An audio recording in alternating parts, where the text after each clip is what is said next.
Et c'est là que c'est intéressant de faire un planning. Plus tu vas organiser les différentes tâches, plus tu pourras trouver des phases de repos, plus tu pourras trouver du temps pour te détendre, pour te reposer ou pour vivre de tes loisirs. Oh my God.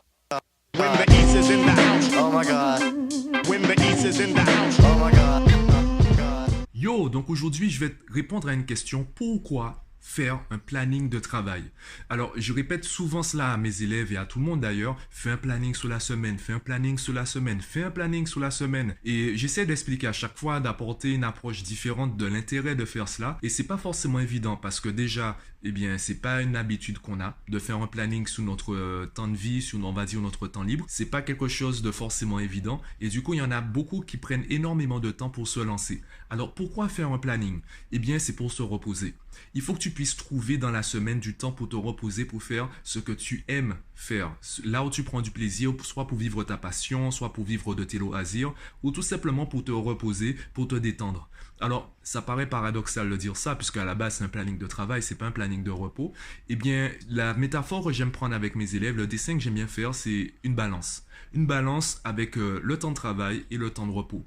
Imaginons que tu as 5 heures à répartir. Tu vas te dire, allez, j'aime bien travailler, j'ai pas besoin de me reposer, je vais travailler 4 heures et me reposer 1 heure. Imaginons maintenant que durant ces 4 heures, eh bien, tu n'es pas très productif. Et du coup, à la fin des 4 heures, tu n'as pas fini ton travail. Où vas-tu prendre du temps? Tu vas prendre du temps dans le temps de repos. Du coup, il y a un équilibre à trouver entre le travail et le repos. Parce que si tu romps cet équilibre, si tu finis pas le travail durant le temps imparti au travail, tu seras obligé de piocher du temps dans la phase de repos.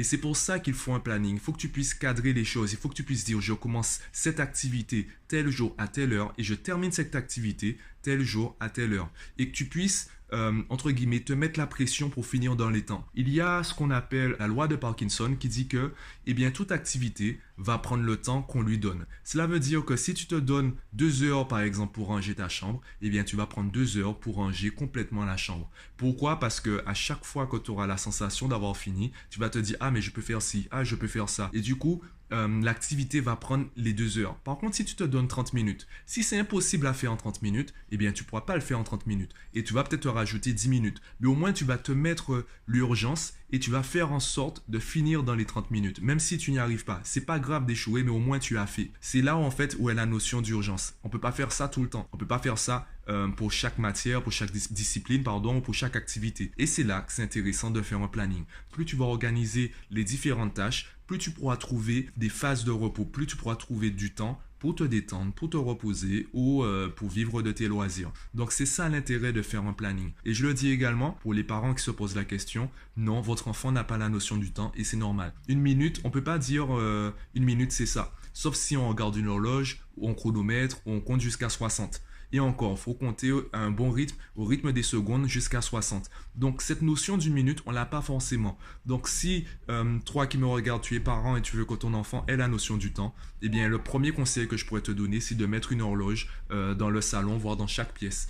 Et à chaque fois que tu dis à ton enfant, au lieu de lui dire tu as 10 minutes, tu lui montres l'horloge et tu lui dis quand la grande aiguille est sur tel chiffre, eh bien là, c'est fini. Au lieu de lui dire tu as encore 10 minutes de jeux vidéo, tu lui dis quand la grande aiguille est sur ce nombre-là, on arrête les jeux vidéo. Ce sera beaucoup plus simple pour lui d'avoir un repère physique. Vraiment lui représenter physiquement c'est quoi 10 minutes. Et à partir de là, il pourra s'entraîner et il pourra mentalement visualiser les 10 minutes. Et on le sait aussi quand on fait quelque chose qui nous plaît, surtout quelque chose qui nous passionne, on a l'impression que le temps passe plus vite. Parce qu'on a l'impression que ça fait à peine 10 minutes qu'on est dessus et en fait ça fait 2 heures. Donc il vaut mieux partir sur des repères physiques et partir sur un planning de travail.